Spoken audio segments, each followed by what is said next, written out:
십자가의 보혈에 힘입어 믿음의 길, 구원의 길 걸어가시는 저와 여러분 되셨으면 좋겠습니다. 귀한 찬양 감사합니다. 고난주간 잘 지내고 계신 거지요? 이전보다 조금 더 말씀 앞에 기도의 자리에 머무시는 저와 여러분들 되셨으면 좋겠습니다. 주께서 은혜를 주시려고 늘 우리를 기다리고 계신데, 우리는 주님의 부르심을 조금 더 귀를 기울이고 조금 더 순종하려는 결단과 노력, 실천이 있어야 하겠지요. 오늘도 아침에 사순절 고난주간 가운데서도 월삭기도에 오셔서 함께 은혜 나누신 것도 감사하고, 또 새벽에 은혜 나누시고 많이 피곤하실 텐데도 불구하고 이 자리에 저녁 말씀 집회의 자리에 동참해 주셔서 감사합니다. 약속하신 은혜가 함께 하시기를 빕니다. 오늘 사도행전 12번째 강의이죠.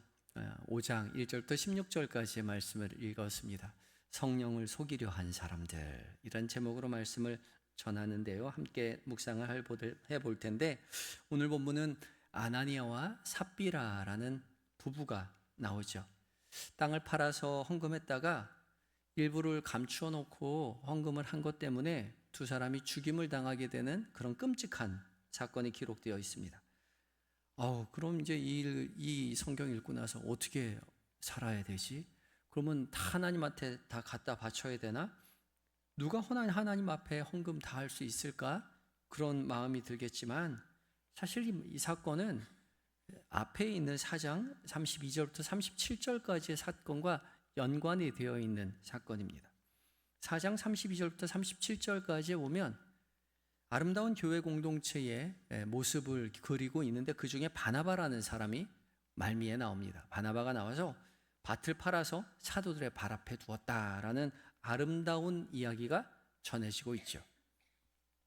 바나바라는 위로의 사람이 하나님 앞에, 교회 앞에 자신의 재산을 팔아서, 땅을 팔아서, 밭을 팔아서 교회를 섬겼던 그 아름다운 에피소드 다음에 바나바처럼 또 땅을 판 사람이 또 있었다는 거죠.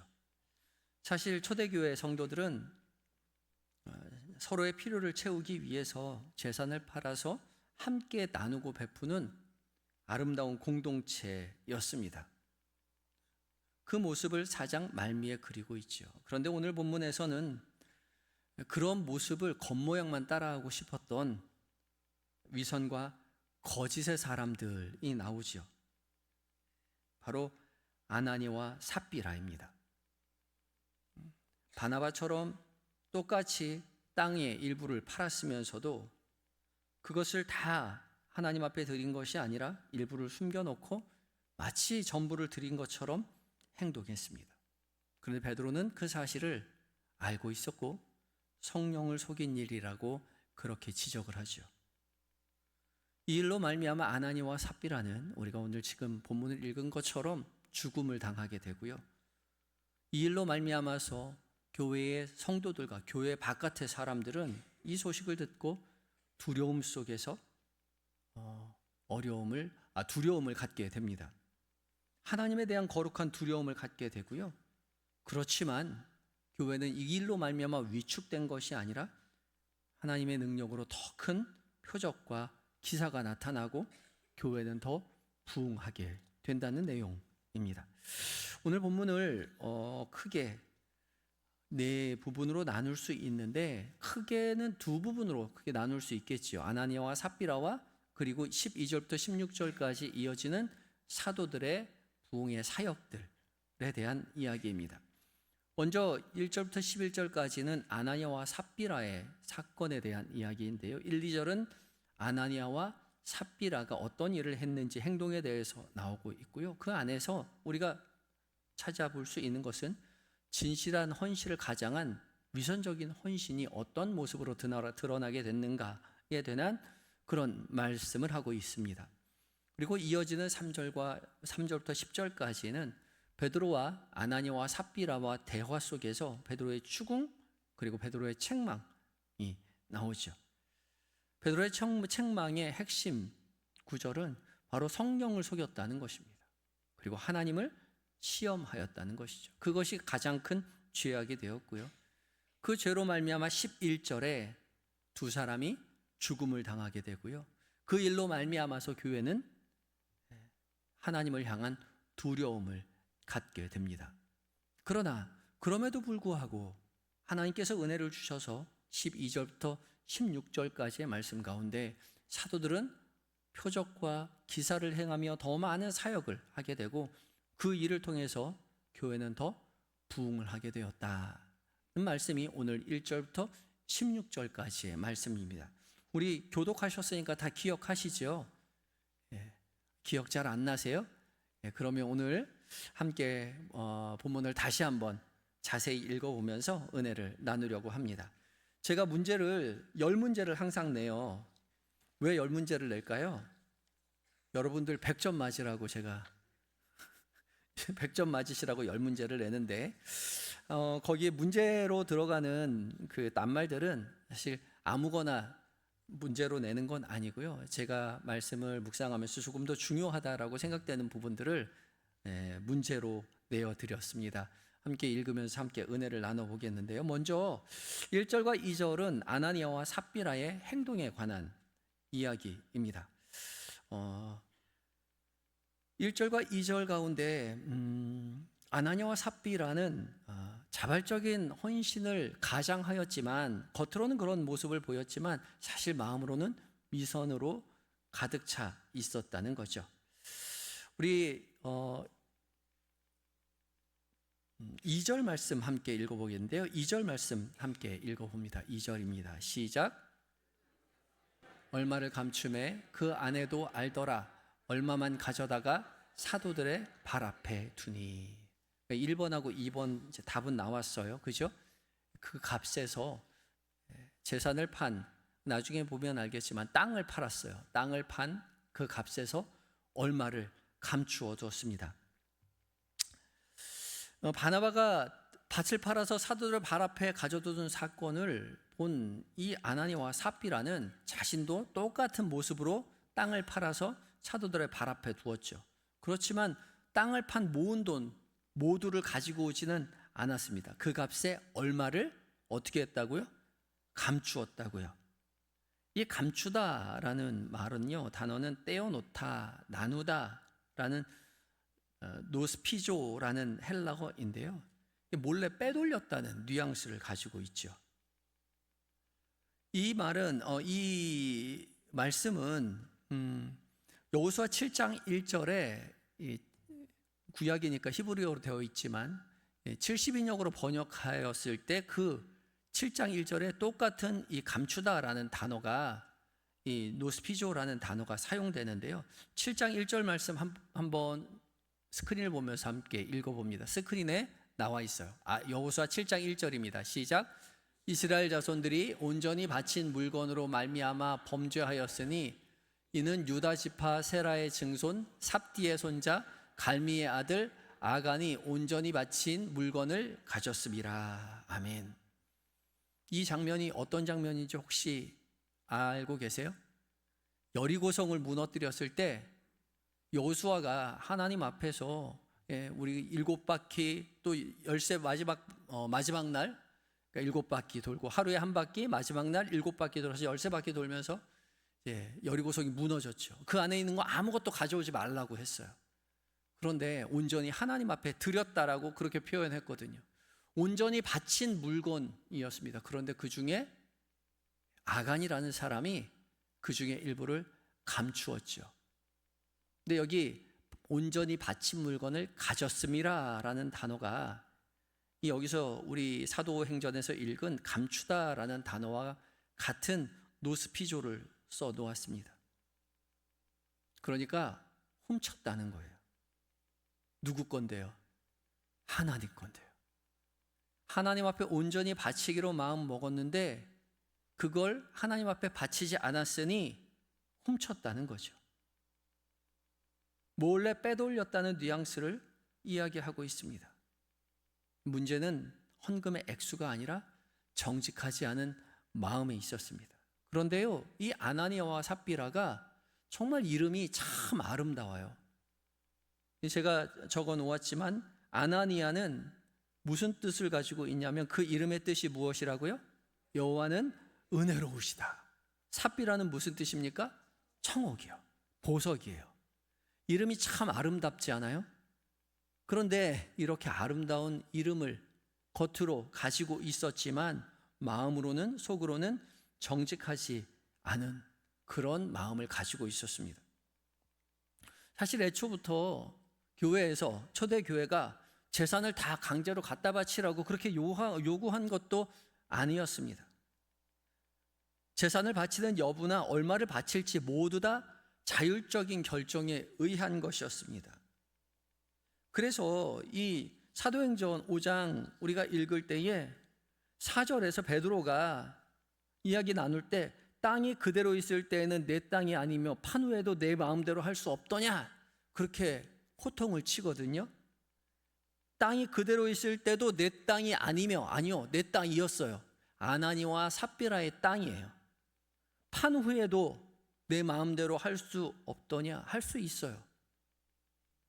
판 돈도 아나니와 삽비라의 돈이었어요. 그러나 그는 하나님 앞에 바칠 요량으로 다 드리겠다는 마음을 먹었지만 일부를 감추어 두고 말았죠. 그것이 문제였습니다.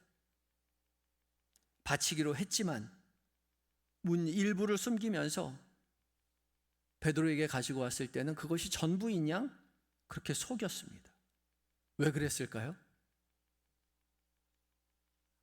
재산의 일부를 가지고 왔습니다 하면 됐잖아요.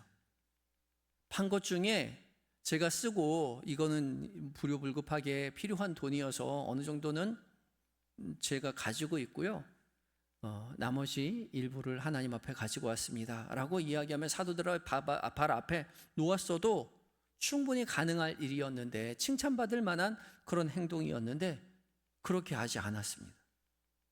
왜 그랬을까요? 힌트가 바로 4장 하반절에 있다는 거죠. 4장 마지막이에요. 바나바처럼 보이고 싶었던 거죠. 위로의 사람 바나바처럼 교인들로부터 받게 되는 영예를 이 두 사람도 받고 싶었던 겁니다. 그래서 일부를 감추어 두었음에도 불구하고 전부인 마냥 그렇게 사도들의 발 앞에 놓았습니다. 사실 참된 신앙은 완벽한 행동에서 나오는 게 아니라 정직함으로부터 시작이 됩니다. 그래서 오늘의 첫 번째 묵상 질문은요, 우리는 하나님 앞에서 정직한 마음으로 살아가고 있는가 돌이켜 보아야 하겠죠. 아무도 우리에게 어떻게 살라라고, 그리고 그것을 우리에게 강요하지 않습니다. 우리 마음 가운데 감동대로, 주시는 마음대로 하나님 앞에서 살아가는 것이죠. 그런데 사람들 앞에서 훌륭하게 보이고 싶어서 우리는 스스로를 속이고 하나님을 속이려고 할 때가 있지요. 코람데오의 신앙, 하나님 앞에서 정직하게 살아가는 신앙의 모습이 우리에게 필요합니다. 오늘 새벽에 함께 말씀을 나누었을 때 가룟 유다에 대한 묵상을 했는데 그때 그런 말씀 드렸어요. 예수님은 계속해서 은혜를 끝까지 사랑하시기로 결심하시고 결단하시고 가룟 유다에게 떡을 떼어 적셔 나누어 주시면서 곁에서 끝까지 보듬어 안아주시는데, 은혜를 베푸시는데, 그 은혜를 받으면서도 가룟 유다는 어둠을 향해, 밤을 향해 걸어갔다고요. 하나님 앞에 은혜를 받고 하나님 앞에 사랑을 받고 지금 믿음의 길을 걸어가지만 거룩한 모습으로 이렇게 앉아있지만 우리가 정말 하나님 앞에 정직한 삶을 살아가고 있는지 돌이켜 보아야 할 것입니다. 이어지는 3절부터 6절까지의 말씀은 베드로의 추궁과 책망의 말씀이 이어지고 있는데요. 먼저 3절과 4절은 베드로가 책망하는 그런 말씀입니다. 3절과 4절 이어서 함께 읽어봅니다. 같이 읽겠는데요. 시작. 베드로가 이르되 아나니아야, 어찌하여 사탄이 내 마음에 가득하여 내가 성령을 속이고 땅값 얼마를 감추었느냐? 땅이 그대로 있을 때에는 내 땅이 아니며 판 후에도 내 마음대로 할 수가 없더냐? 어찌하여 이 일을 내 마음에 두었느냐? 사람에게 거짓말을 한 것이 아니요 하나님께로다. 아멘. 베드로의 책망 중 첫 번째는 성령을 속였다는 것이었습니다.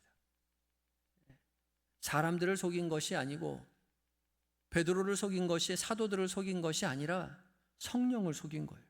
그리고 땅값의 얼마를 감추었다고요. 그리고 아나니아에게 이렇게 묻지, 어찌하여 이 일을 내 마음에 두었느냐? 사람에게 거짓말한 것이 아니라 하나님께로다. 3번과 4번 답이 나왔네요. 그죠? 성령을 속인 겁니다. 실수가 아니라 의도적인 속임, 거짓말이었습니다.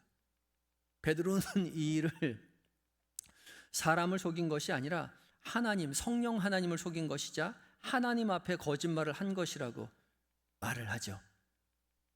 여기서 중요한 베드로의 인식, 초대교회의 인식이 있습니다. 그것이 무엇이냐면 성령을 하나님이라고 표현하고 있어요. 그죠? 성령과 하나님을 같이 두고 있어요. 성령을 속였다, 거짓말을 하나님께 했다. 성령은 곧 하나님이라는 사실을 베드로가 이해하고 있습니다. 성령의 신성을 인정하고 있어요. 그래서 성령의 충만함을 받으라, 성령을 받으라라고 말하지만 결코 초대교회는 성령을 도구화하지 않았습니다. 성령이 도구가 아니라 하나님으로서, 하나님 중 한 분으로서 관계를 맺으며 살아가는 인격적인 성령 하나님이심을 믿음으로 고백했던 거죠. 그래서 성령을 근심시키지 말라라고 말씀하는 겁니다. 성령을 근심시키지 말라고요. 사단은 우리를 유혹하고 사단은 우리에게 죄의 기회를 자꾸 넌지시 우리 마음 가운데 두지만 우리 마음에 찾아오는 사단의 유혹, 죄의 유혹을 따라가는 것이 아니라 우리 마음에서 늘 함께 하시는 성령 하나님의 가르침을 따라가야죠. 늘 우리와 동행하시는 성령 하나님을 근심시켜 드려서는 결코 안 되는 것입니다. 그러나 아나니아는 그것을 알지 못했지요. 아나니아뿐만 아니라 삽비라도 마찬가지였습니다. 8절과 9절 말씀인데요. 함께 읽어봅니다. 8절과 9절이요. 시작.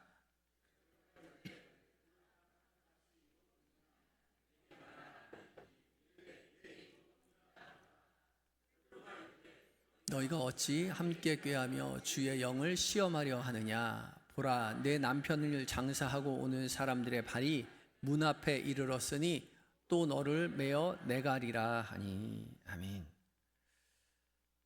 지금 아나니아가 죽은 지 3시간밖에 되지 않았습니다. 베드로의 책망 속에서 그 자리에서 고꾸라져서 죽음을 당하였고, 청년들이 아나니아를 메고 가서 장사를 치르고 지금 들어오고 있어요. 그러고 있는데 삽비라가 똑같이 남편의 죽음을 알지도 못한 채 베드로의 질문에 거짓으로 대답을 하죠. 땅 판값이 이것뿐이냐? 내게 말하라 라고 기회를 주었는데 천연덕스럽게 예, 이것뿐입니다 라고 대답을 했습니다. 그래서 베드로는 너희가 어찌 함께 꾀하여 주의 영을 시험하려 하느냐라고 그렇게 책망합니다. 함께 꾀하여요. 함께 꾀한다라는 단어는 심포네오라는 헬라어인데요. 한 단어입니다. 심포네오, 어디서 많이 들어본 것 같지 않아요? 심포니예요. 쉼은 동시에라는 뜻이고 포니는 폰, 소리를 내는 겁니다. 동시에 소리를 내는 거예요. 그래서 함께 말하다, 함께 소리내다, 동의하다라고 번역되기도 하고요. 여기서 이제 우리가 아는 심포니, 화음이라는 그런 뜻이 나왔죠. 사자성어에 이런 말 있지 않아요? 부창부수, 이심전심. 부부가 같이 살면 닮아간다는 거예요. 늘 함께 살면 조금씩 닮아가죠. 아나니와 삽비라가 부부였는데, 그렇게 아름다운 이름을 가지고 있었는데 둘이 닮게 똑같이 대답을 합니다. 짰겠죠. 그러기로 다짐했겠죠. 터천연덕스럽게 남편처럼 아내도 삽비라도 거짓말을 합니다. 그래서 우리는 곁에 누가 있느냐가 참 중요해요. 여러분 곁에 어떤 사람을 가까이 두고 있느냐가 중요해요. 정직한 사람, 신앙이 깊은 사람, 하나님 앞에 신실한 사람, 그런 사람들을 곁에 두려고 노력하세요. 정말 필요합니다. 정말 중요해요. 그런 사람들이 설령 여러분들한테 연락하지 않는다고 하더라도 여러분이 직접 전화하세요. 차 한잔 마시자고, 같이 기도원 가자고, 같이 기도하자고, 기도 나누자고, 함께 예배하자고. 여러분이 그런 노력을 하셔야 돼요.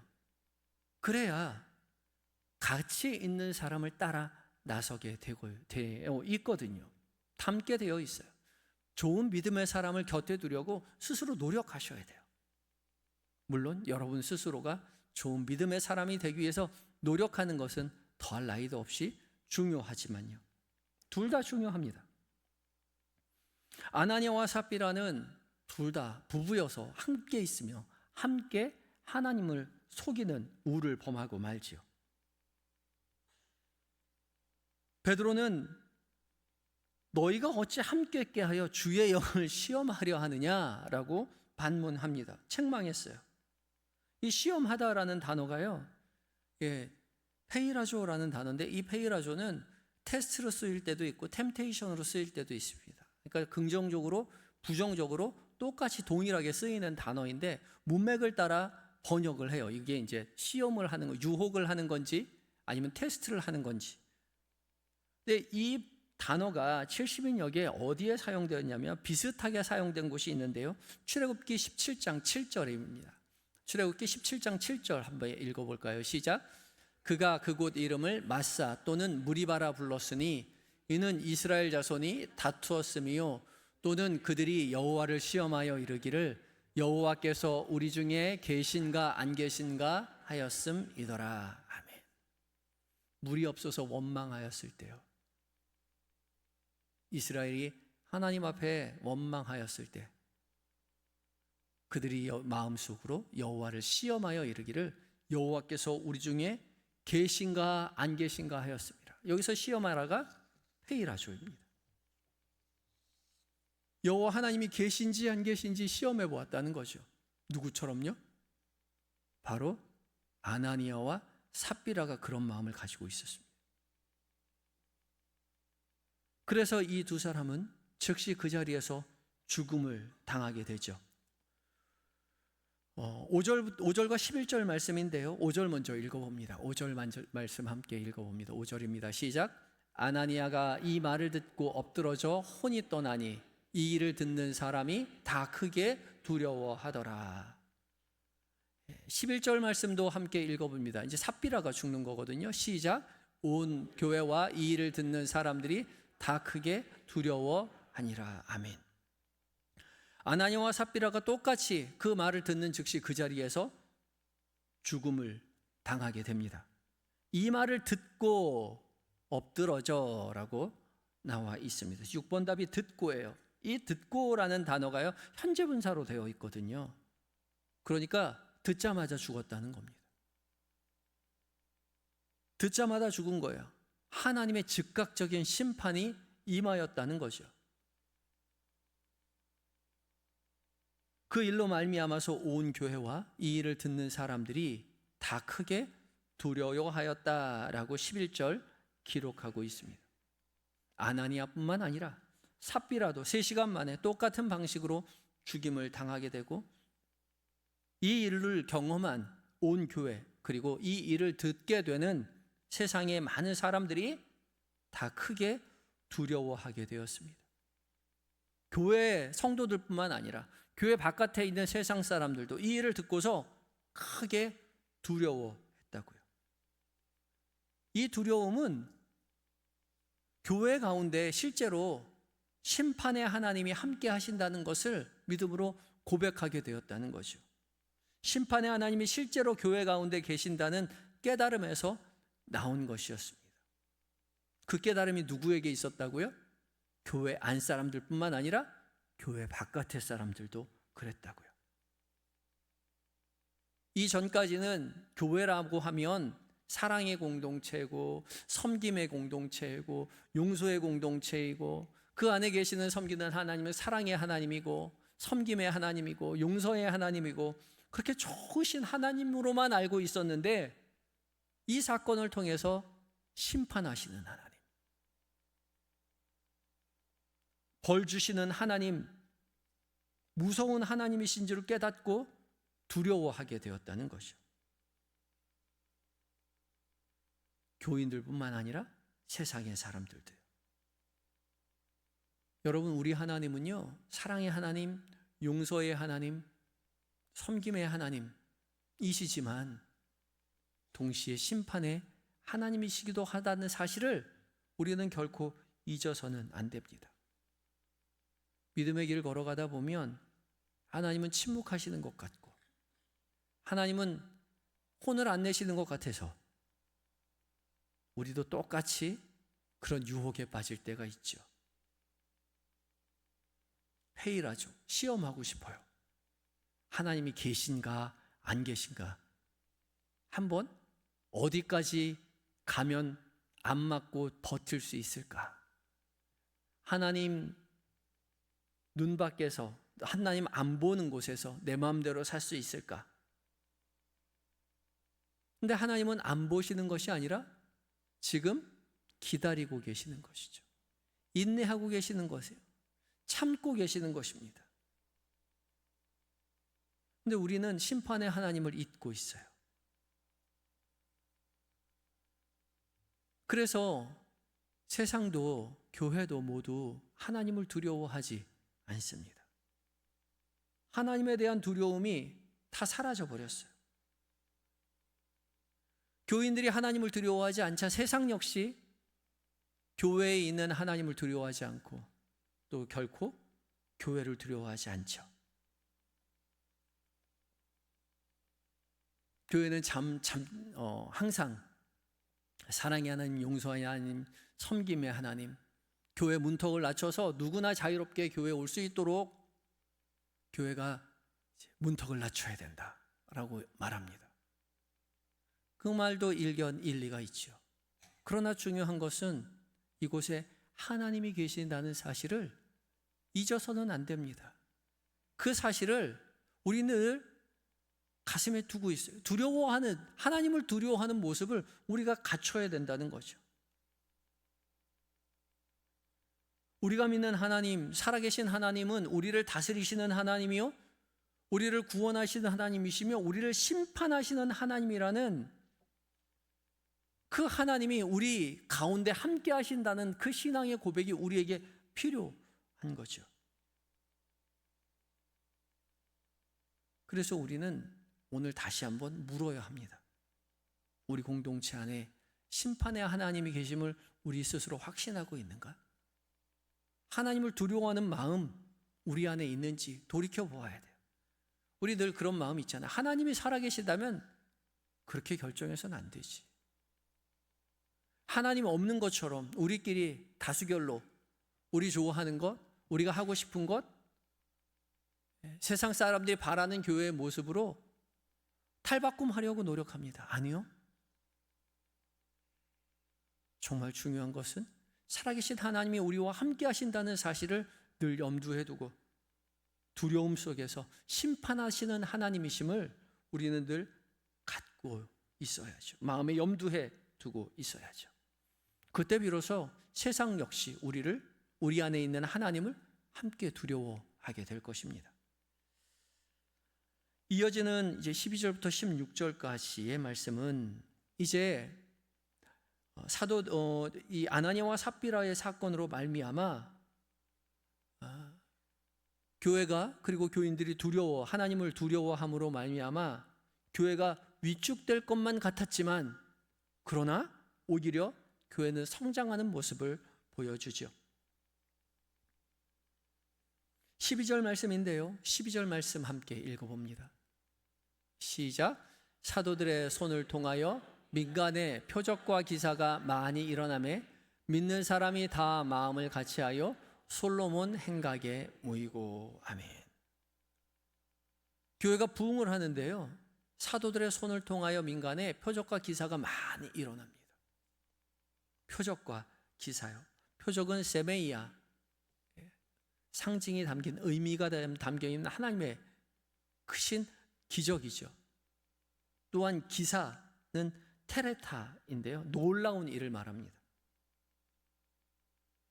놀라운 하나님의 역사하심이 사도들의 손을 통하여 민간에, 사람들에게 많이 일어나게 되었죠.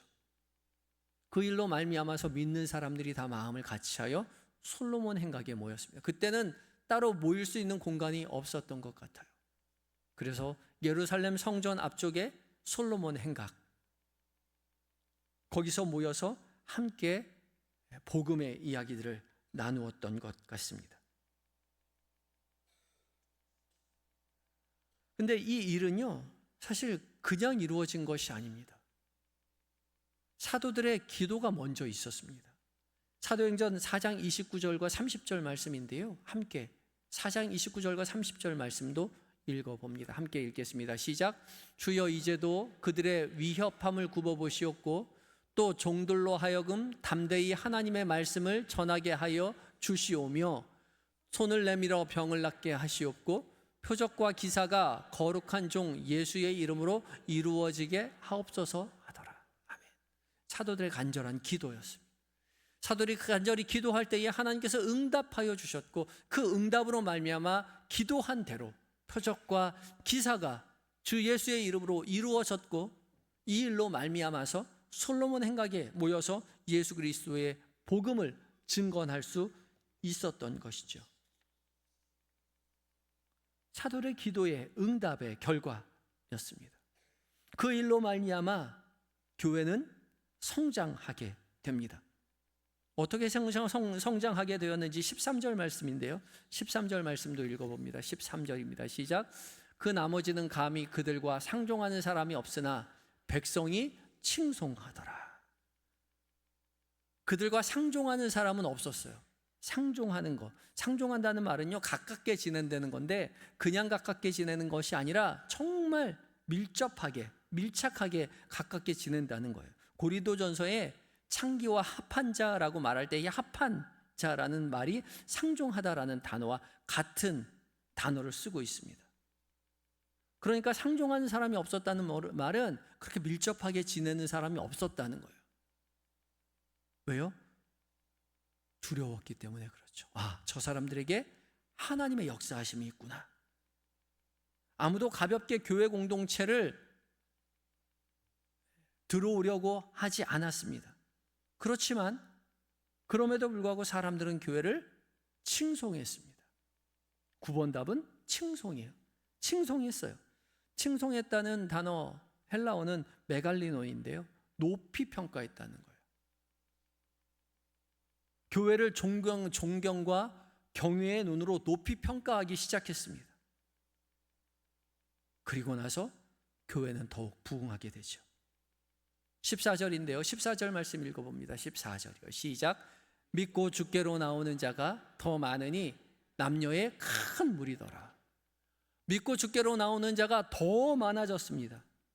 더 많아졌어요.